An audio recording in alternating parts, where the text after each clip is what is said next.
Hey, Andy Secor here from Make Shots Basketball Training. I wanted to talk to you a little bit about the one position where your shots start. Some people might refer to it as the shooting pocket.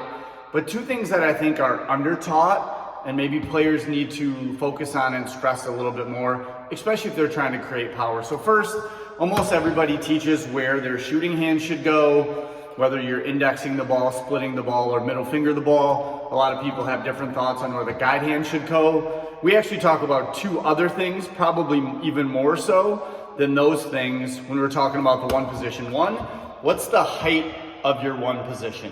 And really, are we belt? Are we stomach? Are we chest? Or are we shoulder? We know that the longer the shooting tunnel, the more likely you are to increase power.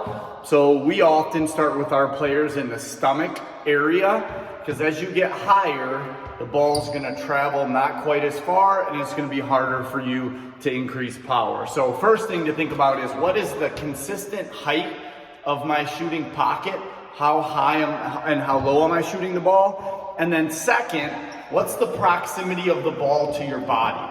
So are you really tight? Are you kind of far away? Or are you really far away?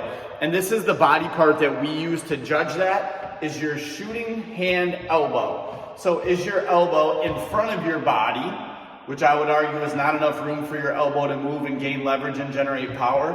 Is your elbow at your hip, or is your elbow behind your hip? So with whatever three of those places your elbow starts at is a good barometer for players to really understand how close in their one position they're starting their shot.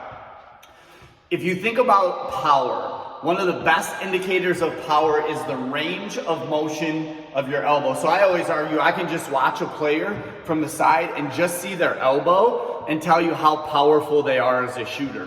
So that range of motion from your elbow, if you start especially behind your hip to this finishing position, is going to be a really powerful move versus if you start here and finish here. So as you're thinking about your one position, your shooting pocket, where you start your shot, always be mindful of hand placement, but also think about the height of your shooting pocket and the proximity to your body.